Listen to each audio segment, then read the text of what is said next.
প্রতি বছর বন্যা জলোচ্ছ্বাসের সঙ্গে যুদ্ধ করে টিকে আছে প্রায় ৭৫০ বর্গ কিলোমিটার আয়তনের হাজার বছরের পুরনো দ্বীপ সন্দ্বীপ। চারপাশে পানি বেষ্টিত। দ্বীপের পূর্ব পাশে রয়েছে সন্দ্বীপ চ্যানেল নদী, পশ্চিমে মেঘনার মোহনা, উত্তরে ভামুনী নদী এবং দক্ষিণে সুবিশাল বঙ্গোপসাগর। ভৌগোলিক অবস্থানগত কারণে ঘূর্ণিঝড় ও জলোচ্ছ্বাসের প্রথম আঘাত হানে দ্বীপের দক্ষিণ পাশ থেকে। ১৯৮৫-১৯৯১ সালের প্রলয়ঙ্কারী ঘূর্ণিঝড় সহ সব কয়টি ঘূর্ণিঝড়ে দ্বীপের অসংখ্য মানুষ ও গবাদি পশুর প্রাণ কেড়ে নিয়েছে। একসময় টেকসই বেড়িবাঁধের অভাব থাকলেও বর্তমানে তা অনেকাংশে সমাধান হয়েছে। তবে সন্দ্বীপের বিচ্ছিন্ন ইউনিয়ন উড়িচ্চর টেকসই বেড়িবাঁধের অভাবে ঝুঁকিপূর্ণ।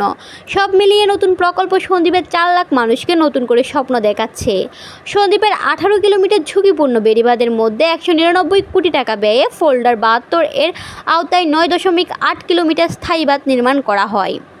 ২০২৩ সালের ১৮ জুলাই সন্দ্বীপ সুরক্ষায় ভাঙন প্রতিরোধে পানি উন্নয়ন বোর্ডের ৫৬২ কোটি ২১ লাখ টাকার প্রকল্প একনেকে সবাই পাশ হয়।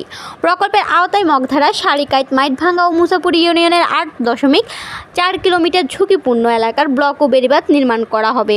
এছাড়াও ৪.২ কিলোমিটার এলাকায় মাটি দিয়ে শক্তিশালী বাঁধ নির্মাণ করা হবে।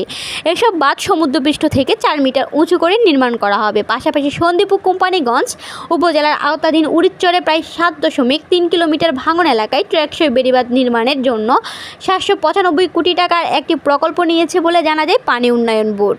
সরেজমিনে দেখা যায় বিভিন্ন স্থানে বেড়িবাঁধ দখল করে বসতবাড়ি, দোকান, গোয়ালঘর সহ নানা স্থাপনা গড়ে উঠেছে। সারিকাইত, মুসাপুর, আদিমপুর ইউনিয়নের বেড়িবাঁধের পাশ থেকে মাটি কেটে বাড়িতে যাওয়ার রাস্তা বানিয়েছে। পাশাপাশি অবৈধভাবে চরের মাটি কেটে বিক্রি করা হচ্ছে। এসব কারণে স্থানে স্থানে ঝুঁকিপূর্ণ হয়ে পড়েছে সন্দ্বীপের বেড়িবাঁধ। ফলে জলোচ্ছ্বাস ও জোয়ারের পানি বাঁধ টপকিয়ে লোকালয়ে ঢুকে পড়ে। সারিকাইত ইউনিয়নের বাসিন্দা অরুণ দাস বলেন, সরকার টাকা খরচ করে বেড়িবাঁধ নির্মাণ করে, কিছু মানুষ তা কেটে ঘরবাড়ি ও রাস্তা বানাচ্ছে। এতে ১০ ফুট চওড়া বাঁধটি বিভিন্ন স্থানে ৩-৪ ফুট ঠেকেছে। জোয়ারের পানি ঢুকে তলিয়ে যাচ্ছে জনবসতি। পানি উন্নয়ন বোর্ডের উপবিভাগীয় প্রকৌশলী আনিস হায়দার বলেন, সন্দ্বীপে নতুন ডিজাইন টেকসই বেড়িবাঁধ নির্মাণে একটি প্রকল্প অনুমোদন হয়েছে।